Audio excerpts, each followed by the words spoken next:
ਸਵੇਰ ਦੀ ਲੱਗਦਾ ਤੁਸੀਂ ਅਖਬਾਰ ਨਹੀਂ ਦੇਖੀ, ਉਹ ਬੜੇ ਧੜੱਲੇ ਦੇ ਨਾਲ ਐਡਾਂ ਦੇ ਰਹੇ ਨੇ ਅਖਬਾਰਾਂ ਦੇ ਵਿੱਚ, ਕਹਿੰਦੇ ਅਸੀਂ ਤਾਂ ਕਿਸਾਨੀ ਤੇ ਕਿਸਾਨਾਂ ਲਈ ਕੰਮ ਹੀ ਬਹੁਤ ਕੀਤਾ। ਭਈ ਉਦੋਂ ਡੀਜ਼ਲ ਦਾ ਕੀ ਰੇਟ ਸੀ? 47 ਤੋਂ 50 ਰੁਪਏ ਲੀਟਰ, ਅੱਜ 92 ਰੁਪਏ ਹੈ। ਉਦੋਂ ਖਾਦ ਦਾ ਕੀ ਰੇਟ ਸੀ? ਜਿਹੜਾ 900 ਰੁਪਏ ਦਾ ਬੈਗ ਸੀ DAP ਦਾ, ਅੱਜ ਉਹ 1400 ਦਾ ਹੈ। ਤੇ ਫਿਰ ਭਾਈ ਸਾਡੀ ਲਾਗਤ ਮੁੱਲ ਜਿਹੜਾ ਉਹ ਡਬਲ ਤੋਂ ਵੀ ਉੱਪਰ ਚਲਾ ਗਿਆ। ਮੈਂ ਤਾਂ ਇਹਨਾਂ ਨੂੰ ਛੋਟਾ ਜਿਹਾ ਸਵਾਲ ਕਰਾਂਗਾ, 2010-12 ਚ ਲੈਂਦੇ ਸੀ ਮਾਣ ਭੱਤੇ ਨੂੰ, ਇਹ ਤਾਂ ਕਹਿੰਦੇ ਅਸੀਂ ਤਾਂ ਤਨਖਾਹ ਕਹਿ ਦਿੰਦੇ ਆ MP ਦੀ, ਅੱਜ ਵੀ ਉਨੀ ਹੀ ਲੈਂਦੇ ਆ। ਅੱਜ ਵੀ ਉਸ ਰੇਟ 'ਚ ਡੀਜ਼ਲ ਪਾਉਨੇ ਹੋ ਤੁਸੀਂ, ਅੱਜ ਵੀ ਉਹਨਾਂ ਦਾ ਜਿਹੜਾ ਖਰਚਾ ਉਹ ਨਹੀਂ ਵਧਾਏ ਗਏ। ਤੇ ਜਿਹੜਾ ਕਿਸਾਨ ਦਾ ਲਾਗਤ ਮੁੱਲ ਹੈ, ਕਾਸਟ ਆਫ ਪ੍ਰੋਡਕਸ਼ਨ ਵਧੀਆ, ਉਹਨੂੰ ਇਹ ਕੈਲਕੂਲੇਟ ਹੀ ਨਹੀਂ ਕਰਦੇ। ਕਿ ਕਹਿੰਦੇ ਇੱਕ ਪਾਸੇ ਵਿਰੋਧ ਕਰ ਰਹੇ ਨੇ ਕਿਸਾਨ, ਦੂਜੇ ਪਾਸੇ ਕਿਸਾਨ ਸਨਮਾਨ ਨਿਧੀ ਵਾਲਾ 6-6 ਹਜ਼ਾਰ ਵੀ ਲਈ ਜਾਂਦੇ, ਜਾਂ ਤਾਂ ਫਿਰ ਉਹ ਨਾ ਲੈਣਗੇ। ਮੈਂ ਕਹਿੰਦਾ ਬੰਦ ਕਰ ਦੇਣੇ ਇਹ, ਅਸੀਂ ਭੀਖ ਮੰਗਦੇ ਇਹਨਾਂ ਕੋਲੋਂ। ਅੱਜ ਇਹ ਕਹਿ ਰਿਹਾ ਜੀ ਕਰਤਾਰਪੁਰ ਦਾ ਲਾਂਘਾ ਅਸੀਂ ਖੁਲਾਤਾ, ਜਿਹੜੇ ਗੁਰਦੁਆਰਾ ਸਾਹਿਬ ਢਾਏ ਜਾ ਰਹੇ ਆ ਉੱਥੇ ਨਹੀਂ ਇਹਨੂੰ ਚੇਤਾ ਆਉਂਦਾ। ਇਹ ਦੂਸਰੇ ਦੇਸ਼ ਦੀ ਤਾਂ ਗੱਲ ਕਰਦਾ ਹੈ, ਉਹ ਦੇਸ਼ ਤਾਂ ਪੰਜਾਬ ਨਾਲ ਖੁਸ਼ ਹੈ, ਉਹ ਤਾਂ ਕਹਿੰਦਾ ਵਪਾਰ ਖੋਲੋ ਖੋਲੋ। ਇਹ ਅਸੀਂ ਤਾਂ ਬਾਰਡਰ ਦੀ ਮੰਗ ਕਰਦੇ ਆ ਵੀ ਸਾਡਾ ਵਪਾਰ ਖੋਲੋ, ਸਾਡੀ ਫਸਲ ਉੱਥੇ ਨੂੰ ਜਾਊ, ਜਿਣਸ ਸਾਡੀ ਆਮਦਨ ਆਪਣੀ ਦੁੱਗਣੀ ਹੋ ਜਾਣੀ ਹੈ, ਕਿਉਂਕਿ ਉੱਥੇ ਆਟੇ ਦਾ ਮੁੱਲ 180 ਰੁਪਏ ਕਿਲੋ ਹੈ ਇਸ ਵੇਲੇ। ਛੜਯੰਤਰ ਕਰਨ ਚ ਮਾਹਰ ਨੇ ਸੱਤਾਧਾਰੀ ਇਹਨਾਂ ਨੇ। ਮੈਂ ਬਹੁਤ ਵਾਰੀ ਕਿਹਾ ਵੀ ਦੇਸ਼ ਆਜ਼ਾਦ ਹੋਇਆ 1947 ਚ, ਪਰ ਇਹਨਾਂ ਨੀਤੀ 1933 ਚ ਘੜ ਲਈ ਸੀ RSS ਨੇ ਵੀ ਇਸ ਦੇਸ਼ 'ਚ ਰਾਜ ਕਿਹਨੇ ਕਰਨਾ ਹੈ। ਉਹਦਾ ਹਿੱਸਾ ਸੀ ਵੀ ਜਿਹੜਾ ਜਿੰਨਾ ਪ੍ਰਾਈਮ ਮਿਨਿਸਟਰ ਬਣਿਆ ਪਾਕਿਸਤਾਨ ਦਾ। ਅਣਖੀ ਲੋਕਾਂ ਦੀ ਗਿਣਤੀ ਚਾਹੇ ਘਟ ਰਹੀ ਆ, ਪਰ ਪੰਜਾਬ ਦੇ ਵਿੱਚ ਨਾ ਤਾਂ ਅਣਖ ਤੇ ਜ਼ਮੀਰ ਕਦੀ ਮਰੀ ਆ ਤੇ ਨਾ ਮਰੂਗੀ। ਜ਼ਮੀਨ ਵਿਹੂਣੇ ਲੋਕਾਂ ਨੂੰ, ਦਲਿਤ ਵਰਗ ਨੂੰ ਉਹ ਐਡਰੈਸ ਕਰਨਾ ਸ਼ੁਰੂ ਕਰ ਚੁੱਕੇ ਨੇ। ਉਹ ਕਿਸਾਨਾਂ ਨੂੰ ਤੇ ਦਲਿਤ ਵਰਗ ਨੂੰ ਆਪਸ ਦੇ ਵਿੱਚ ਪੜਾਉਣ ਦੀ ਪੂਰੀ ਤਿਆਰੀ ਦੇ ਵਿੱਚ ਨੇ। ਜਦੋਂ ਤੁਸੀਂ ਉਹਨਾਂ ਦੇ ਭਾਸ਼ਣ ਸੁਣਦੇ ਹੋ ਤਾਂ ਉਹਦੇ 'ਚ ਉਹ ਇਸ ਚੀਜ਼ ਨੂੰ ਸੰਬੋਧਨ ਕਰਦੇ ਨੇ। ਇਹਨਾਂ ਦੇ ਹਿਸਾਬ ਨਾਲ ਦਲਿਤ ਭਾਈਚਾਰਾ ਉਹ ਸਾਡੇ ਹਿਸਾਬ ਨਾਲ ਸਾਡੇ ਵੱਡੇ ਭਰਾ ਵਾ, ਸਾਡਾ ਉਹਨਾਂ ਨਾਲ ਪਿਆਰ ਆ, ਭਰਾਵਾਂ ਨਾਲੋਂ ਵੱਧ ਸਕੇ ਭਰਾਵਾਂ ਵਾਲੀ ਸਾਡੀ ਸਾਂਝ ਆ। ਇਹੋ ਜੇ ਕੁਝ ਲੀਡਰਾਂ ਦੇ ਕਹਿਣ ਤੇ ਨਾ ਤਾਂ ਇਹ ਖਰਾਬ ਹੋਈ ਆ, ਇਹਨਾਂ ਦੇ ਕਹਿਣ ਤੇ ਬੰਦਾ ਤਾਂ ਛੱਡੋ, ਕਿਸੇ ਕੁੱਤੇ ਨੇ ਵੀ ਸਾਡੇ ਪੰਜਾਬ ਦਾ ਮਾਹੌਲ ਖਰਾਬ ਕਰਨ ਦੀ ਹਿੰਮਤ ਨਹੀਂ ਕਰਨੀ। ਜਿਹੜਾ ਕਹਿੰਦਾ ਸੀ ਮੈਂ ਦੇਸ਼ ਵਿਕਣੇ ਨਹੀਂ ਦੂੰਗਾ, ਪੂਰਾ ਦੇਸ਼ ਗਹਿਣੇ ਧਰਤਾ, ਤੇ 230 ਲੱਖ ਕਰੋੜ ਦਾ ਕਰਜ਼ਾ ਅੱਜ ਭਾਰਤ ਸਿਰ ਚੜ ਗਿਆ। ਤਾਂ ਉਹੀ ਆ ਗਈ, ਜੇ ਇੱਧਰ ਨੂੰ ਜਾਣਾ ਫੇਰ ਵੀ ਪੰਜਾਬੀ ਮਾਰਨ, ਜੇ ਦਿੱਲੀ ਵੱਲ ਨੂੰ ਜਾਣਾ ਫੇਰ ਵੀ ਪੰਜਾਬੀ ਗੋਲੀਆਂ ਖਾਣ। ਕੰਮ ਤਾਂ ਉੱਥੇ ਹੀ ਆ ਗਿਆ, ਹਾਸਲ ਕੀ ਕੀਤਾ ਫਿਰ ਇਹੀ ਰੌਲਾ ਹੈ। Sat Sri Akal. Punjabi radio USA, Punjabi TV USA ਵੇਖਣਾ ਤੁਸੀਂ ਸ਼ੁਰੂ ਕਰ ਚੁੱਕੇ ਹੋ। ਚੋਣ ਪੇੜ ਪੂਰੀ ਤਰ੍ਹਾਂ ਨਾਲ ਭਖਿਆ ਹੋਇਆ ਹੈ। ਪਿੰਡ ਪ੍ਰਚਾਰ ਕਰਨ ਦੇ ਲਈ ਸਾਰੀਆਂ ਪਾਰਟੀਆਂ ਜਹਿਦ ਕਰ ਰਹੀਆਂ ਨੇ। ਇਸੇ ਵਿਚਾਲੇ ਕਿਸਾਨ ਜਥੇਬੰਦੀਆਂ ਵੀ ਸਰਗਰਮ ਨੇ ਅਤੇ ਪਿੰਡਾਂ ਦੇ ਵਿੱਚ ਭਾਜਪਾ ਦੇ ਪ੍ਰਚਾਰ ਨੂੰ ਰੋਕਣ ਦੇ ਲਈ ਪੂਰੇ ਤਰੀਕੇ ਦੇ ਨਾਲ ਤਤਪਰ ਨੇ। ਇਸੇ ਦੇ ਵਿਚਾਲੇ ਜਲੰਧਰ ਦੇ ਕੁੱਕੜ ਪਿੰਡ ਦੇ ਵਿੱਚ ਵੱਡਾ ਇਕੱਠ BKU ਦੁਆਬਾ ਦੇ ਵੱਲੋਂ ਕੀਤਾ ਗਿਆ ਹੈ। ਉਹਨਾਂ ਦੇ ਕਿਸਾਨ ਆਗੂ ਮਨਜੀਤ ਸਿੰਘ ਰਾਏ ਤੇ ਹੋਰ ਕਿਸਾਨ ਆਗੂ ਸਾਡੇ ਨਾਲ ਮੌਜੂਦ ਨੇ, ਉਹਨਾਂ ਨਾਲ ਗੱਲਬਾਤ ਕਰਾਂਗੇ, ਉਹਨਾਂ ਨਾਲ ਸਾਂਝ ਪਾਉਂਦੇ ਹਾਂ। ਸਤਿ ਸ਼੍ਰੀ ਅਕਾਲ ਜੀ। ਸਤਿ ਸ਼੍ਰੀ ਅਕਾਲ ਜੀ। ਸਤਿ ਸ਼੍ਰੀ ਅਕਾਲ। ਸੋ ਇਸ ਤਰੀਕੇ ਦੇ ਨਾਲ ਬਿਲਕੁਲ ਚੋਣ ਕੰਢੇ ਤੇ ਹੈ, ਇਸ ਸਮੇਂ ਥੋੜੇ ਦਿਨ ਬਾਕੀ ਨੇ, ਇਸ ਵਿਚਾਲੇ ਤੁਸੀਂ ਭਰਵੇਂ ਇਕੱਠ ਕਰ ਰਹੇ ਹੋ। ਇਹਨਾਂ ਇਕੱਠਾਂ ਦਾ ਮਤਲਬ ਕੀ ਹੈ? ਦੇਖੋ, ਸਾਡਾ ਮਤਲਬ ਤਾਂ ਇੱਕੋ ਹੀ ਹੈ ਕਿ ਜਿਹੜਾ ਕਿਸਾਨ ਮਜ਼ਦੂਰ ਮੋਰਚਾ ਔਰ SKM ਨਾਨ ਪੋਲੀਟੀਕਲ, ਸਾਡੀ ਕਾਲ ਹੈ ਵੀ ਜਿੰਨੇ ਇਹ ਪੋਲੀਟੀਕਲ ਲੀਡਰ ਹੈਗੇ ਆ, ਖਾਸ ਕਰ ਜਿਹੜੇ ਕੈਂਡੀਡੇਟ ਨੇ BJP ਦੇ, ਉਹਨਾਂ ਨੂੰ ਸਵਾਲ ਪੁੱਛਣੇ ਨੇ ਵੀ ਸਾਡਾ ਸ਼ੁਭਕਰਨ ਸ਼ਹੀਦ ਕੀਤਾ, ਉਹਦਾ ਕੀ ਕਸੂਰ ਸੀ? ਸਾਨੂੰ ਸਾਡੀ ਰਾਜਧਾਨੀ ਦਿੱਲੀ ਨਹੀਂ ਜਾਣ ਦਿੱਤਾ ਤੇ ਕਿਸਾਨਾਂ ਦਾ ਕੀ ਕਸੂਰ ਸੀ? ਕਿ ਅਸੀਂ ਇਸ ਦੇਸ਼ ਦੇ ਵਾਸੀ ਨਹੀਂ? ਸਾਡਾ 400 ਬੱਚਾ ਇੰਜਰਡ ਕੀਤਾ, ਜ਼ਖਮੀ ਕੀਤਾ, ਉਹਨਾਂ ਦਾ ਕੀ ਕਸੂਰ ਸੀ? ਸੋ ਇਹ ਸਾਡੇ ਸਵਾਲ ਨੇ। ਜਿਹੜੇ ਲਖੀਮਪੁਰ ਖੀਰੀ ਸਾਡੇ ਸ਼ਹੀਦ ਕੀਤੇ, ਉਹਨਾਂ ਨੂੰ ਇਨਸਾਫ ਨਹੀਂ ਹੁਣ ਤੱਕ ਦਿੱਤਾ, ਉਹਨਾਂ ਦੇ ਪਰਿਵਾਰਾਂ ਨੂੰ, ਉਹ ਕਿਹਨੇ ਇਨਸਾਫ ਦੇਣਾ? ਸੋ ਇਹ ਸਾਡੇ ਕੁਝ ਕੁਐਸਚਨ ਨੇ, ਸਵਾਲ ਨੇ, ਜਿਹੜੇ ਸਵਾਲ ਅਸੀਂ ਪੁੱਛਣ ਵਾਸਤੇ BJP ਨੂੰ ਪ੍ਰੋਗਰਾਮ ਲਿਖੇ ਹੋਏ ਨੇ। ਸੋ ਉਹਦੇ ਤਹਿਤ ਹੀ ਜਿਹੜਾ ਅਸੀਂ ਅੱਜ ਇਹ ਕੁੱਕੜ ਪਿੰਡ ਦੇ ਵਿੱਚ ਇਕੱਠ ਰੱਖਿਆ, ਕਿਉਂਕਿ ਸਾਡੇ ਤੋਂ ਸਾਥੀ ਜਿਹੜੇ ਹੈਗੇ ਆ ਉਹ ਸੁਖਵੀਰ ਸਿੰਘ ਜੀ ਕੁੱਕੜ ਪਿੰਡ। ਸੋ ਇਹਨਾਂ ਨੇ ਇਹ ਸਾਥੀ ਬਾਕੀ ਜਥੇਬੰਦੀਆਂ ਨਾਲ, ਭਰਾਤਰੀ ਜਥੇਬੰਦੀਆਂ ਨਾਲ ਰਲ ਕੇ ਇੱਥੇ ਇਕੱਠ ਕੀਤਾ ਹੈ ਵੀ ਆਪਾਂ ਸਾਰੇ ਆਪਣੇ ਨੌਜਵਾਨਾਂ ਨੂੰ ਅਵੇਅਰ ਕਰੀਏ ਵੀ ਆਉਣ ਵਾਲੇ ਦਿਨਾਂ ਦੇ ਵਿੱਚ ਇਹਨਾਂ ਲੀਡਰਾਂ ਦੇ ਮਗਰ, ਜਿਹੜੇ ਕਿ ਜਿਨ੍ਹਾਂ ਦਾ ਕੋਈ ਯਕੀਨ ਹੀ ਨਹੀਂ, ਇਹਨਾਂ ਦੇ ਮਗਰ ਜਾਣ ਦੀ ਲੋੜ ਨਹੀਂ। ਸੋ ਆਪ ਵੇਖ ਕੇ, ਔਰ ਜਿਹੜੀ ਪਾਰਟੀ ਨੇ ਸਾਡਾ ਨੁਕਸਾਨ ਕੀਤਾ ਹੁਣ ਤੱਕ, ਖਾਸ ਕਰ BJP, ਉਹਦੇ ਲੀਡਰਾਂ ਨੂੰ ਜ਼ਰੂਰ ਅਸੀਂ ਪਿੰਡਾਂ 'ਚ ਨਹੀਂ ਵੰਡ ਦੇਣਾ। ਉਹ ਪਿੰਡਾਂ 'ਚ ਅਗਰ ਆਉਣ, ਉਹਨਾਂ ਨੂੰ ਪਹਿਲਾਂ ਸਵਾਲ ਕੀਤੇ ਜਾਣ, ਜੇ ਸਵਾਲਾਂ ਦੇ ਜਵਾਬ ਨਹੀਂ ਦਿੰਦੇ ਉਹਨਾਂ ਨੂੰ ਕਾਲੇ ਝੰਡੇ ਦਿਖਾ ਕੇ ਉੱਥੇ ਵਾਪਸ ਮੋੜਿਆ ਜਾਵੇ। ਅੱਜ ਸਵੇਰ ਦੀ ਲੱਗਦਾ ਤੁਸੀਂ ਅਖਬਾਰ ਨਹੀਂ ਦੇਖੀ, ਉਹ ਬੜੇ ਧੜੱਲੇ ਦੇ ਨਾਲ ਐਡਾਂ ਦੇ ਰਹੇ ਨੇ ਅਖਬਾਰਾਂ ਦੇ ਵਿੱਚ, ਕਹਿੰਦੇ ਅਸੀਂ ਤਾਂ ਕਿਸਾਨੀ ਤੇ ਕਿਸਾਨਾਂ ਲਈ ਕੰਮ ਹੀ ਬਹੁਤ ਕੀਤਾ। ਵਿੱਚੇ ਹੀ ਉਹਨਾਂ ਨੇ ਆਪਣੇ ਕੰਮ ਗਿਣਾਤੇ, ਵਿੱਚੇ ਹੀ ਪੰਜਾਬ ਦੀ ਸਰਕਾਰ ਨੂੰ ਵੀ ਭੰਡਤਾ। ਭੰਡਣਾ ਠੀਕ ਹੈ, ਉਹਦੇ ਨਾਲ ਆਪਾਂ ਭੰਡਣ ਨਾ ਭੰਡਣ ਆਪਾਂ ਕੋਈ ਮਤਲਬ ਨਹੀਂ ਰੱਖਦੇ। ਸਰੋਕਾਰ ਸਾਡਾ ਕਿਸਾਨੀ ਨਾਲ ਹੈ। ਉਹ ਕਹਿੰਦੇ ਵੀ MSP ਦੇ ਫਸਲਾਂ ਖਰੀਦ ਰਹੇ ਆ, ਕਿਸਾਨ ਦੀ ਜਿਹੜੀ ਆਮਦਨ ਆ ਦੁੱਗਣੀ ਕਰਤੀ। ਬੜੀ ਲਿਸਟ ਲੰਬੀ ਸੀ ਜਿਹੜੇ ਉਹਨਾਂ ਨੇ ਕੰਮ ਗਿਣਾਏ ਹੋਏ ਨੇ। ਜਾਖੜ ਸਾਹਿਬ ਦੀ ਫੋਟੋ ਲੱਗੀ ਹੋਈ ਹੈ, ਨਾਲ ਲੱਗੀ ਹੋਈ ਹੈ ਦੇਸ਼ ਦੇ ਪ੍ਰਧਾਨ ਮੰਤਰੀ ਨਰਿੰਦਰ ਮੋਦੀ ਦੀ। ਹੁਣ ਇਦਾਂ ਅਖਬਾਰਾਂ ਦੇ ਪਹਿਲੇ ਪੰਨਿਆਂ ਤੇ ਫੋਟੋਆਂ ਲੱਗੀਆਂ ਹੋਈਆਂ ਨੇ, ਤੁਸੀਂ ਕਹੀ ਜਾਂਦੇ ਕਿ ਉਹਨਾਂ ਦਾ ਵਿਰੋਧ ਕਰਨਾ। ਇਹ ਕਿੱਦਾਂ ਫਿਰ ਕਲੈਸ਼ ਨਿਬੜੂ ਕਿੱਦਾਂ? ਕਿਉਂਕਿ ਬਹੁਤ ਸਾਰੇ ਲੋਕਾਂ ਤੱਕ ਇਹ ਗੱਲ ਉਹ ਪਹੁੰਚਾ ਰਹੇ ਨੇ। ਸਰਕਾਰਾਂ ਕੋਲ ਵੱਡਾ ਤੰਤਰ ਹੈ, ਰੁਪਈਆ ਉਹਨਾਂ ਕੋਲ ਅਖਬਾਰਾਂ ਨੂੰ ਲਵਾ ਸਕਦੇ ਖਬਰਾਂ ਆਪਣੀਆਂ। ਪਰ ਮੈਂ ਇਹ ਗੱਲ ਕਹਾਂਗਾ, ਜਿਹੜੀ ਉਹ ਗੱਲ ਕਹਿ ਰਹੇ ਨੇ ਕਿ ਅਸੀਂ ਜਿਹੜੀ ਆਮਦਨ ਕਿਸਾਨ ਦੀ ਦੁੱਗਣੀ ਕਰਤੀ, ਉਹਨਾਂ ਨੂੰ ਅਸੀਂ ਸਵਾਲ ਕਰਦੇ ਹਾਂ। ਮੇਰੇ ਨਾਲ ਬਹੁਤ ਵਾਰ ਡਿਬੇਟ 'ਚ ਇਹਨਾਂ ਦੇ ਬੰਦੇ ਬਹਿੰਦੇ ਨੇ ਚੈਨਲਾਂ ਤੇ, ਮੈਂ ਇਹਨਾਂ ਨੂੰ ਸਵਾਲ ਕਰਦਾ ਵੀ ਦੱਸੋ ਕਿਸ ਪੱਖੋਂ ਕਰਤੀ ਭਾਈ। ਜਿਹੜਾ ਤੁਸੀਂ ਕਹਿ ਰਹੇ ਹੋ ਵੀ ਅਸੀਂ ਉਦੋਂ 2014 'ਚ ਜਿਹੜੀ ਸੀ ਉਹ 32,000 ਕਰੋੜ ਦੀ ਜਿਹੜੀ ਅਸੀਂ ਫਸਲ ਖਰੀਦਦੇ ਸੀ, CC ਲਿਮਟ ਜਿਹੜੀ ਜਾਰੀ ਕਰਦੇ ਆ ਉਹ ਜਾਰੀ ਕਰਿਆ ਕਰਦੇ ਸੀ, ਤੇ ਹੁਣ ਉਹ ਕਹਿੰਦੇ ਅਸੀਂ 70,000 ਕਰੋੜ ਦੀ ਕਰਦੇ, ਡਬਲ ਕਰਤੀ। ਉਹ ਭਾਈ ਮੈਂ ਇਹਨਾਂ ਨੂੰ ਪੁੱਛਣਾ ਚਾਹੁੰਦਾ ਹੈ ਵੀ ਉਦੋਂ ਡੀਜ਼ਲ ਦਾ ਕੀ ਰੇਟ ਸੀ? 47 ਤੋਂ 50 ਰੁਪਏ ਲੀਟਰ, ਅੱਜ 92 ਰੁਪਏ ਹੈ। ਉਦੋਂ ਖਾਦ ਦਾ ਕੀ ਰੇਟ ਸੀ? ਜਿਹੜਾ 900 ਰੁਪਏ ਦਾ ਬੈਗ ਸੀ DAP ਦਾ, ਅੱਜ ਉਹ 1400 ਦਾ ਹੈ। ਅੱਜ ਜਿਹੜੇ ਹਾਲਾਤ ਨੇ, ਪੈਸਟੀਸਾਈਡ ਜਿਹੜੀਆਂ ਹੈਗੀਆਂ ਉਹਨਾਂ ਦੀ ਕੀ ਰੇਟ ਨੇ? ਅੱਜ ਜਿਹੜਾ ਟਰੈਕਟਰ ਉਦੋਂ 5 ਲੱਖ ਦਾ ਸੀ, ਅੱਜ ਉਹ 10 ਲੱਖ ਦਾ ਹੈ। ਤੇ ਫਿਰ ਭਾਈ ਸਾਡੀ ਲਾਗਤ ਮੁੱਲ ਜਿਹੜਾ ਉਹ ਡਬਲ ਤੋਂ ਵੀ ਉੱਪਰ ਚਲਾ ਗਿਆ। ਮਹਿੰਗਾਈ ਦੀ ਮਾਰ ਨੇ ਮਾਰ ਦਿੱਤਾ। ਤੇ ਫਿਰ ਭਾਈ ਕਿਸਾਨ ਨੇ ਆਪਣਾ ਪਰਿਵਾਰ ਕਿੱਥੋਂ ਪਾਲਣਾ? ਸੋ ਇਹ ਲੋਕਾਂ ਨੂੰ ਇੱਕ ਪਰਸੈਪਸ਼ਨ ਬਣਾਈ ਜਾ ਰਹੀ ਆ। ਕਿ ਮੈਂ ਤਾਂ ਇਹਨਾਂ ਨੂੰ ਛੋਟਾ ਜਿਹਾ ਸਵਾਲ ਕਰਾਂਗਾ ਵੀ ਜੋ ਤੁਸੀਂ 2010-12 ਚ ਲੈਂਦੇ ਸੀ ਮਾਣ ਭੱਤੇ ਨੂੰ, ਇਹ ਤਾਂ ਕਹਿੰਦੇ ਅਸੀਂ ਤਾਂ ਤਨਖਾਹ ਕਹਿ ਦਿੰਦੇ ਆ MP ਦੀ, ਅੱਜ ਵੀ ਉਨੀ ਹੀ ਲੈਂਦੇ ਆ। ਅੱਜ ਵੀ ਉਸ ਰੇਟ 'ਚ ਡੀਜ਼ਲ ਪਾਉਨੇ ਹੋ ਤੁਸੀਂ, ਅੱਜ ਵੀ ਉਹਨਾਂ ਦਾ ਜਿਹੜਾ ਖਰਚੇ ਆ ਉਹ ਨਹੀਂ ਵਧਾਏ ਗਏ।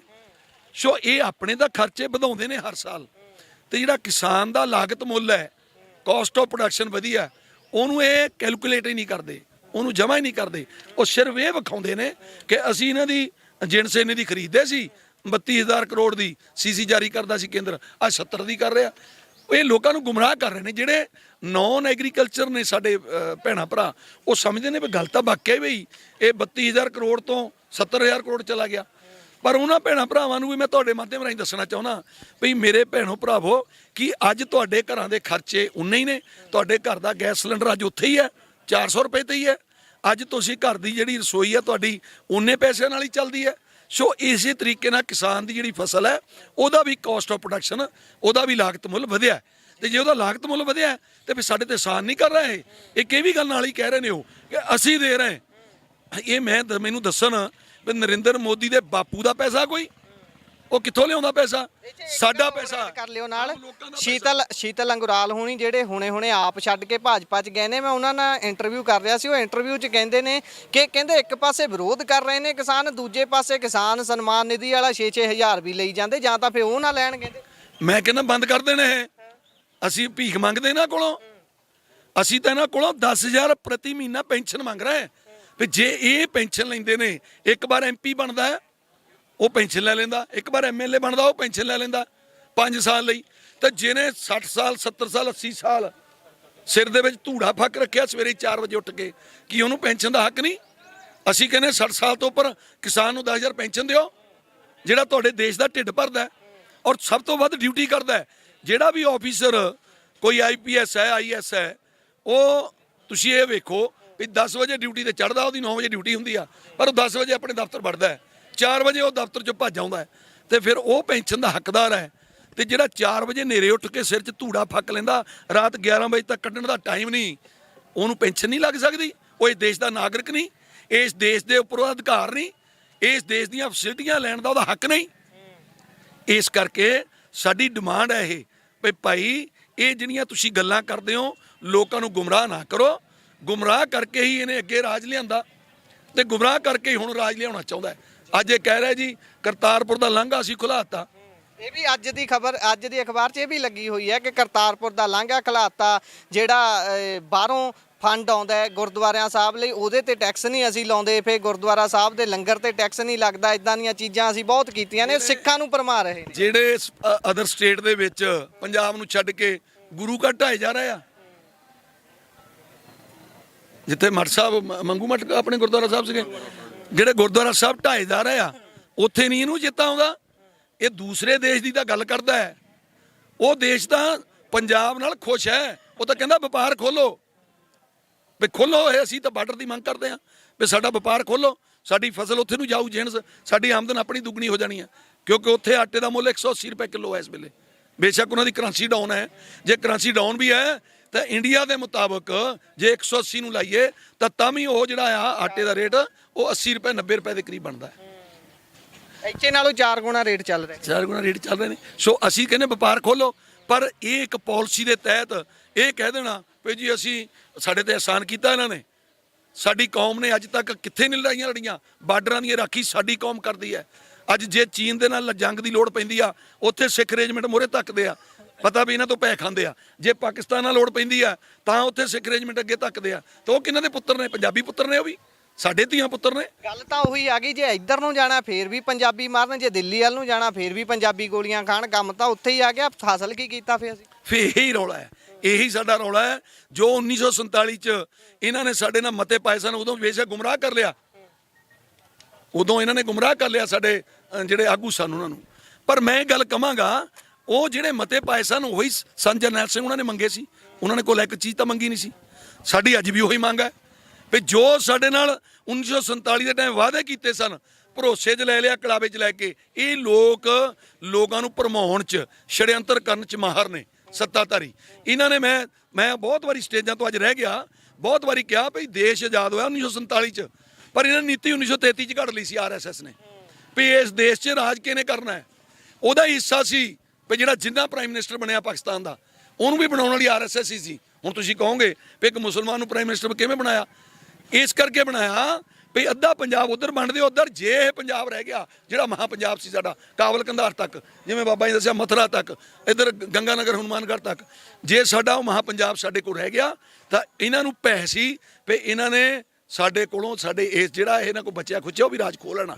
ਇਸ ਕਰਕੇ ਇਹਨੂੰ ਵੰਡਿਆ, ਡਿਵਾਈਡ, ਜਿਹੜਾ ਅੰਗਰੇਜ਼ ਸੀਗੇ ਨਾ ਫਿਰ ਵੰਡੋ ਤੇ ਰਾਜ ਕਰੋ, ਉਹ ਨੀਤੀ ਦੇ ਤਹਿਤ ਅੱਧਾ ਪੰਜਾਬ ਪਾਕਿਸਤਾਨ 'ਚ ਭੇਜਤਾ। ਉੱਥੇ ਨਹੀਂ ਰੁਕੇ, ਫਿਰ ਰਾਜਸਥਾਨ 'ਚ ਭੇਜਿਆ, ਫਿਰ ਹਿਮਾਚਲ 'ਚ ਦਿੱਤਾ, ਫਿਰ ਸ਼੍ਰੀਨਗਰ ਵੱਖਰਾ ਕੀਤਾ, ਜੰਮੂ ਸਾਰਾ ਇਹ ਸਾਰਾ ਸਾਡਾ ਸੀ।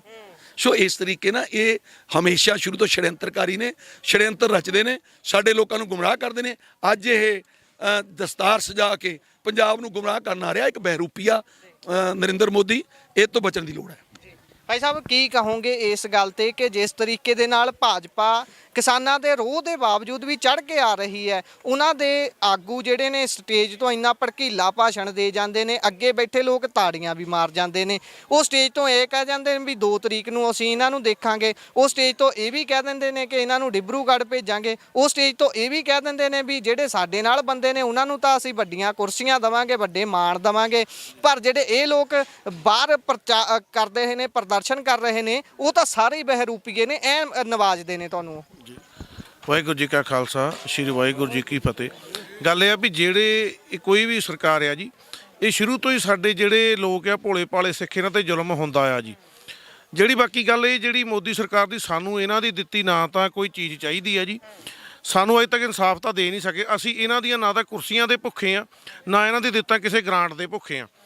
ਸਾਨੂੰ ਜਿਹੜਾ ਲਖੀਮਪੁਰ ਖੀਰੀ 'ਚ ਇਹਨਾਂ ਨੇ ਅਜੇ ਮਿਸ਼ਰੇ ਟਾਣੀ ਨੇ ਜਿਹੜਾ ਸਾਡੇ ਕਿਸਾਨ ਭਰਾਵਾਂ ਤੇ ਜਿਹੜੀ ਗੱਡੀ ਚੜਾਈ ਸੀ, ਸਾਡੇ ਕਿਸਾਨ ਭਰਾ ਸ਼ਹੀਦ ਹੋਏ ਸੀ, ਸਾਨੂੰ ਅਜੇ ਤੱਕ ਕੋਈ ਇਨਸਾਫ ਨਹੀਂ ਮਿਲਿਆ। ਤਾਂ ਟਿਕਟ ਨਾਲ ਨਵਾਜਤਾ ਜੀ। ਫਿਰ ਗੱਲ ਤਾਂ ਉਹੀ ਆ ਜੀ, ਤੁਸੀਂ ਸਾਡੇ ਤੇ ਜ਼ੁਲਮ ਵੀ ਕਰੋ ਤੇ ਅਸੀਂ ਆਵਾਜ਼ ਵੀ ਨਾ ਚੱਕੀਏ। ਤੁਸੀਂ ਚਾਹੁੰਦੇ ਆ ਤੁਸੀਂ ਸਾਡੇ ਪੰਜਾਬ 'ਚ ਆ ਕੇ ਸਾਡੇ ਦੇ ਖਿਲਾਫ ਬੋਲੋ, ਸਾਡੇ ਤੇ ਜ਼ੁਲਮ ਕਰੋ, ਸਾਡੇ ਕਿਸਾਨਾਂ ਨੂੰ ਸ਼ਹੀਦ ਕਰੋ। ਜੇ ਅਸੀਂ ਤੁਹਾਡੇ ਖਿਲਾਫ ਆਵਾਜ਼ ਚੱਕੀਏ ਤੇ ਫਿਰ ਤੁਹਾਨੂੰ ਧਮਕੀਆਂ ਦੋਗੇ। ਬਾਕੀ ਗੱਲ ਜਿਹੜੀ 2 ਤਰੀਕ ਤੋਂ ਬਾਅਦ ਵਾਲੀ ਆ, ਇਹ ਜਿਹੜੇ ਧਮਕੀਆਂ ਦੇਣ ਵਾਲੇ ਆ ਨਾ, ਜਾਂ ਜਿਹੜੇ ਮੂਹਰੇ ਬੈਠਣ ਵਾਲੇ ਆ, ਇੱਦਾਂ ਦੇ ਅੰਗਰੇਜ਼ਾਂ ਦੇ ਟਾਈਮ 'ਚ ਵੀ ਬਹੁਤ ਸੀ। ਜਿਹੜੇ ਅੰਗਰੇਜ਼ਾਂ ਨਾਲ ਜਿਹੜੀ ਵੀ ਸਰਕਾਰ ਆਉਂਦੀ ਉਹਨਾਂ ਨਾਲ ਰਲ ਕੇ ਉਹਨਾਂ ਦੇ ਹੋ ਜਾਂਦੇ। ਅਣਖੀ ਲੋਕਾਂ ਦੀ ਗਿਣਤੀ ਚਾਹੇ ਘਟ ਰਹੀ ਆ, ਪਰ ਪੰਜਾਬ ਦੇ ਵਿੱਚ ਨਾ ਤਾਂ ਅਣਖ ਤੇ ਜ਼ਮੀਰ ਕਦੀ ਮਰੀ ਆ ਤੇ ਨਾ ਮਰੂਗੀ। ਬੀਜੇਪੀ ਦਾ ਵਿਰੋਧ ਚਾਹੇ ਕੋਈ ਵੀ ਆ, ਬੀਜੇਪੀ ਆ ਜ਼ਿਆਦਾਤਰ, ਚਲੋ ਹੁਣ ਆਉਣ ਵਾਲੇ ਟਾਈਮ 'ਚ ਕੋਈ ਵੀ ਹੋਰ ਵੀ ਸਰਕਾਰਾਂ ਜਾਤੀ ਦੇ ਨਾਂ ਤੇ ਜਾਂ ਲੜਾਉਣਗੀਆਂ ਜਾਂ ਕਿਸੇ ਹੋਰ ਰੰਗ ਦੇ ਭੇਦ ਤੇ ਜਾਂ ਕਿਸੇ ਭੇਦਭਾਵ ਤੌਰ ਤੇ ਲੋਕਾਂ ਨੂੰ ਲੜਾਉਣਗੇ, ਤੇ ਜਿਹੜਾ ਇਹ ਪੰਜਾਬ ਇਹਦੇ ਵਿੱਚ ਵਿਰੋਧ ਹੁੰਦਾ ਤੇ ਹੁੰਦਾ ਰਹੂਗਾ। ਬਾਕੀ ਇਹਨਾਂ ਦੀਆਂ ਧਮਕੀਆਂ ਜਿਹੜੀਆਂ, ਉਹਨਾਂ ਤੋਂ ਸਾਡੇ ਡਰਨ ਵਾਲੇ ਲੋਕ ਨਹੀਂ। ਅਸੀਂ ਤਾਂ ਉਦੋਂ ਨਹੀਂ ਡਰੇ ਜਦੋਂ ਸਾਡੇ ਸਿਰਾਂ ਦੇ ਮੁੱਲ ਪਾਏ ਸੀ, ਔਰੰਗੇ ਵਰਗਿਆਂ ਨੇ, ਜ਼ਕਰੀਆ ਖਾਨ ਵਰਗਿਆਂ ਨੇ ਸਾਡੇ ਸਿਰਾਂ ਦੇ ਮੁੱਲ ਪਾਤੇ। ਸਿੱਖਾਂ ਦੇ ਮੁੱਲ ਦੇ ਬਦਲੇ ਸੋਨੇ ਦੀਆਂ ਮੋਹਰਾਂ ਮਿਲਦੀਆਂ ਹੁੰਦੀਆਂ ਸੀ। ਉਸ ਚੱਕਰ ਦੇ ਵਿੱਚ ਲੋਕਾਂ ਨੇ ਔਰਤਾਂ ਦੇ ਸਿਰ ਵੱਢ ਕੇ ਲੈ ਗਏ ਵੀ ਕੇਸ ਦਿਖਾ ਕੇ ਵੀ ਇਹ ਸਿੱਖ ਆ। ਅਸੀਂ ਤਾਂ ਉਦੋਂ ਨਹੀਂ ਡਰੇ ਇਹਨਾਂ ਦੀਆਂ, ਅਸੀਂ ਆ ਨਿੱਕੀਆਂ ਧਮਕੀਆਂ ਤੋਂ ਨਾ ਤਾਂ ਡਰਨ ਵਾਲੇ ਹਾਂ। ਇਹਨਾਂ ਧਮਕੀਆਂ ਕਰਕੇ ਹੀ ਪੰਜਾਬ ਦੇ ਵਿੱਚ ਜਿਹੜਾ ਰੋਹ ਹੈ ਹੋਰ ਵਧੂਗਾ। ਆਉਣ ਵਾਲੇ ਟਾਈਮ 'ਚ ਜਿਹੜੇ ਥੋੜ੍ਹੇ ਬਹੁਤੇ ਲੋਕ ਉਹਨਾਂ ਨੂੰ ਮੂੰਹ ਲਾਉਂਦੇ ਆ, ਜਦੋਂ ਉਹਨਾਂ ਨੂੰ ਸੱਚਾਈ ਪਤਾ ਲੱਗੀ ਉਹ ਵੀ ਨਹੀਂ ਲਾਉਣਗੇ ਜੀ। ਜਿਹੜੀ ਤੁਸੀਂ ਗੱਲ ਕੀਤੀ ਹੈ ਕਿ ਫੁੱਟ ਪਾਊ ਰਾਜਨੀਤੀ ਕਰਦੇ ਨੇ, ਫੁੱਟ ਤਾਂ ਉਹਨਾਂ ਨੇ ਪਾਉਣ ਵਾਲਾ ਪੈਰ ਰੱਖ ਦਿੱਤਾ ਹੈ। ਹੁਣ ਜਦੋਂ ਤੁਸੀਂ ਦੇਖਦੇ ਆ ਉਹ ਗੱਲ ਕਰਦੇ ਨੇ, ਉਹ ਜ਼ਮੀਨ ਵਿਹੂਣੇ ਲੋਕਾਂ ਨੂੰ, ਦਲਿਤ ਵਰਗ ਨੂੰ ਉਹ ਐਡਰੈਸ ਕਰਨਾ ਸ਼ੁਰੂ ਕਰ ਚੁੱਕੇ ਨੇ। ਉਹ ਕਿਸਾਨਾਂ ਨੂੰ ਤੇ ਦਲਿਤ ਵਰਗ ਨੂੰ ਆਪਸ ਦੇ ਵਿੱਚ ਪੜਾਉਣ ਦੀ ਪੂਰੀ ਤਿਆਰੀ ਦੇ ਵਿੱਚ ਨੇ। ਜਦੋਂ ਤੁਸੀਂ ਉਹਨਾਂ ਦੇ ਭਾਸ਼ਣ ਸੁਣਦੇ ਹੋ ਤਾਂ ਉਹਦੇ 'ਚ ਉਹ ਇਸ ਚੀਜ਼ ਨੂੰ ਸੰਬੋਧਨ ਕਰਦੇ ਨੇ। ਜਿਨ੍ਹਾਂ ਨੂੰ ਉਹ ਨਾਂ ਲੈਂਦੇ ਉਹ ਸਾਡੇ ਭੈਣ ਭਰਾ ਜੀ, ਅਸੀਂ ਉਹਨਾਂ ਵਿੱਚੋਂ ਹੀ ਆ। ਅਸੀਂ ਸਾਰੀ ਜ਼ਿੰਦਗੀ ਇੱਕੋ ਥਾਲੀ ਦੇ ਵਿੱਚ ਇੱਕੋ ਘਰ 'ਚ ਬੈਠ ਕੇ ਖਾਧਾ। ਸਾਡਾ ਉਹਨਾਂ ਨਾਲ ਕੋਈ ਵਿਰੋਧ ਨਹੀਂ। ਨਾਲੇ ਮੋਦੀ ਜਾਂ ਬੀਜੇਪੀ ਜਾਂ ਇਹਨਾਂ ਦੇ ਕਹਿਣ ਦੇ ਆਧਾਰ ਤੇ ਨਾ ਤਾਂ ਕਦੀ ਪੰਜਾਬ ਵੰਡਿਆ ਜਾਣਾ। ਸਾਡਾ ਜੋ ਨੌਂ ਵਾਸਤਾ ਰਿਸ਼ਤਾ ਵੀ ਕਹਿੰਦੇ, ਉਹ ਤੋਂ ਵੀ ਕਿਤੇ ਪਵਾਕ ਪਵਿੱਤਰ ਰਿਸ਼ਤਾ। ਅਸੀਂ ਇਕੱਠਿਆਂ ਨੇ ਹੀ ਹਰੇਕ ਕੰਮ ਕੀਤਾ। ਉਹ ਇਹਨਾਂ ਦੇ ਹਿਸਾਬ ਨਾਲ ਦਲਿਤ ਭਾਈਚਾਰਾ, ਉਹ ਸਾਡੇ ਹਿਸਾਬ ਨਾਲ ਸਾਡੇ ਵੱਡੇ ਭਰਾ ਵਾ। ਸਾਡਾ ਉਹਨਾਂ ਨਾਲ ਪਿਆਰ ਆ ਭਰਾਵਾਂ ਨਾਲੋਂ ਵੱਧ, ਸਕੇ ਭਰਾਵਾਂ ਵਾਲੀ ਸਾਡੀ ਸਾਂਝ ਆ। ਇਹੋ ਜੇ ਕੁਝ ਲੀਡਰਾਂ ਦੇ ਕਹਿਣ ਤੇ ਨਾ ਤਾਂ ਇਹ ਖਰਾਬ ਹੋਈ ਆ ਨਾ ਹੋਣੀ ਆ। ਲੋਕ ਜਿਹੜੇ ਭਾਈਚਾਰੇ ਦੀ ਗੱਲ ਕਰਦੇ ਉਹ ਸਾਡੇ ਨਾਲੋਂ ਵੱਧ ਸੂਝਵਾਨ ਆ। ਉਹਨਾਂ ਨੂੰ ਪਤਾ ਇਹ ਬਾਹਰੋਂ ਆਏ ਆ, 4 ਦਿਨ ਲੋਕ ਆ, ਇਹਨਾਂ ਦਾ ਕੋਈ ਸਟੈਂਡ ਨਹੀਂ। ਕਦੀ ਕਿਸੇ ਪਾਰਟੀ 'ਚ ਹੁੰਦੇ ਆ, ਕਦੀ ਕਿਸੇ ਪਾਰਟੀ ਦੇ ਵਿੱਚ। ਇਹਨਾਂ ਦੇ ਕਹਿਣ ਦੇ ਬੰਦਾ ਤਾਂ ਛੱਡੋ, ਕਿਸੇ ਕੁੱਤੇ ਨੇ ਵੀ ਸਾਡੇ ਪੰਜਾਬ ਦਾ ਮਾਹੌਲ ਖਰਾਬ ਕਰਨ ਦੀ ਹਿੰਮਤ ਨਹੀਂ ਕਰਨੀ। ਸਾਡੇ ਪੰਜਾਬ ਦੇ ਪੰਜਾਬੀ ਭਾਈਚਾਰਾ ਬਹੁਤ ਸਿਆਣਾ ਤੇ ਸੂਝਵਾਨ ਹੈ। ਜਿਨ੍ਹਾਂ ਨੂੰ ਇਹ ਦਲਿਤ ਭਾਈਚਾਰਾ ਕਹਿੰਦੇ, ਸਾਡੇ ਉਹ ਭਰਾ ਵਾ, ਸਾਡੇ ਸਿਰ ਦੀ ਪੱਗ ਆ, ਸਾਡੇ ਸਿਰ ਦਾ ਤਾਜ ਆ। ਅਸੀਂ ਉਹਨਾਂ ਦੇ ਇੱਜ਼ਤ ਆ, ਉਹ ਸਾਡੀ ਇੱਜ਼ਤ ਆ। ਤੇ ਹੁਣ ਅੰਤ ਦੇ ਵਿੱਚ ਫੈਸਲਾ ਦੱਸ ਦਿਓ ਕੀ ਹੈ ਇਸ ਸਕੈਮ ਦਾ, ਕਿ ਕੀ ਸੁਨੇਹਾ ਕੀ ਹੈ ਸਾਰੇ ਪੰਜਾਬੀਆਂ ਨੂੰ, ਸਾਰੇ ਲੋਕਾਂ ਨੂੰ, ਸੰਦੇਸ਼ ਕੀ ਹੈ ਇਸ ਸਕੈਮ ਦਾ? ਦੇਖੋ, ਅਸੀਂ ਤਾਂ ਸਾਰੇ ਪੰਜਾਬੀਆਂ ਨੂੰ ਕੀ ਸਾਰੇ ਪੂਰੇ ਦੇਸ਼ ਵਾਸੀਆਂ ਨੂੰ ਕਹਿੰਦੇ ਆ ਕਿ ਜਿਹੜੀ ਇਹ ਪਾਰਟੀ ਅੱਜ ਸੰਵਿਧਾਨ ਨੂੰ ਖਤਮ ਕਰਨਾ ਚਾਹੁੰਦੀ ਹੈ, ਲੋਕਤੰਤਰ ਦਾ ਘਾਣ ਕਰਤਾ ਇਹਨਾਂ ਨੇ, ਸੋ ਇਹਨੂੰ ਦੇਸ਼ 'ਚੋਂ ਭਜਾਓ। ਅਸੀਂ ਤਾਂ ਬਾਰ-ਬਾਰ ਦਾ ਨਾਅਰਾ ਲਾਇਆ ਵੀ ਭਾਜਪਾ ਭਜਾਓ ਤਾਂ ਦੇਸ਼ ਬਚਾਓ। ਅਸੀਂ ਬਾਰ-ਬਾਰ ਇਹ ਕਹਾਂਗੇ ਵੀ ਇਹਨਾਂ ਲੋਕਾਂ ਨੂੰ ਦੇਸ਼ 'ਚ ਰਾਜ ਤੋਂ ਭਜਾ ਦਿਓ ਜੇ ਦੇਸ਼ ਨੂੰ ਬਚਾਉਣਾ। ਨਹੀਂ ਤਾਂ ਹਾਲਤ ਇਹ ਹੋ ਗਈ ਹੈ ਵੀ ਏਅਰਪੋਰਟ ਤੁਹਾਡੇ ਗਿਰਵੇ, ਟ੍ਰੇਨਾਂ ਤੁਹਾਡੀਆਂ ਗਿਰਵੇ, ਜਿਹੜੇ ਪੋਰਟ ਆ ਬੰਦਰਗਾਹਾਂ ਤੁਹਾਡੀਆਂ ਗਿਰਵੇ, ਈਵਨ ਜਿਹੜੀਆਂ ਤੁਹਾਡੀਆਂ ਆਇਲ ਕੰਪਨੀਆਂ ਉਹਨਾਂ ਦੇ ਸ਼ੇਅਰ ਗਿਰਵੇ, LIC ਦੇ ਸ਼ੇਅਰ ਗਿਰਵੇ। ਜਿਹੜਾ ਕਹਿੰਦਾ ਸੀ ਮੈਂ ਦੇਸ਼ ਵਿਕਣੇ ਨਹੀਂ ਦੂੰਗਾ, ਪੂਰਾ ਦੇਸ਼ ਗਹਿਣੇ ਧਰਤਾ। ਤੇ 230 ਲੱਖ ਕਰੋੜ ਦਾ ਕਰਜ਼ਾ ਅੱਜ ਭਾਰਤ ਸਿਰ ਚੜ ਗਿਆ। ਤੇ ਜਿਹੜਾ ਬੜਾ ਯਸ਼ਸਵੀ ਪ੍ਰਧਾਨ ਮੰਤਰੀ ਹੈ, ਜਿਹਨੂੰ ਕਹਿੰਦੇ ਆ ਵੀ ਇਹਦੇ ਵਰਗਾ ਪ੍ਰਧਾਨ ਮੰਤਰੀ ਹੋਣਾ ਨਹੀਂ ਕੋਈ, ਉਸ ਨੇ 230 ਲੱਖ ਕਰੋੜ ਦਾ ਕਰਜ਼ਾ ਭਾਰਤ ਸਰਕਾਰ ਸੇ ਚੜਾ ਦਿੱਤਾ ਹੈ, ਸਾਰਾ ਕੁਝ ਗਹਿਣੇ ਧਰ ਕੇ। ਸੋ ਅਗਰ ਦੇਸ਼ ਨੂੰ ਬਚਾਉਣਾ ਹੈ, ਆਓ ਇੱਕ ਮੁੱਠ ਹੋ ਕੇ ਇਹਨਾਂ ਨੂੰ ਭਜਾਈਏ ਤਾਂ ਦੇਸ਼ ਨੂੰ ਬਚਾਈਏ। ਸੋ ਇਹ ਸਨ ਸਾਡੇ ਨਾਲ ਕਿਸਾਨ ਆਗੂ ਮਨਜੀਤ ਰਾਏ ਤੇ ਕਿਸਾਨ ਆਗੂ ਨਛੱਤਰ ਸਿੰਘ ਹੁਣੀ, ਜਿਨ੍ਹਾਂ ਨੇ ਚਾਨਣਾ ਪਾਇਆ ਕਿ SKM ਦੀ ਕਾਲ ਕੀ ਹੈ। ਇੱਥੇ ਇਕੱਠ ਕਰਕੇ ਉਹਨਾਂ ਦੇ ਵੱਲੋਂ ਭਾਜਪਾ ਨੂੰ ਖਾਸ ਤੌਰ ਤੇ ਸੁਚੇਤ ਕੀਤਾ ਗਿਆ ਹੈ ਕਿ ਪਿੰਡਾਂ ਦੇ ਵਿੱਚ ਕਿਰਪਾ ਕਰਕੇ ਪ੍ਰਚਾਰ ਨਾ ਹੀ ਕਰਨ ਤਾਂ ਚੰਗਾ। ਸੋ ਜੁੜੇ ਰਹੋ Punjabi radio USA, Punjabi TV USA ਨਾਲ। ਧੰਨਵਾਦ।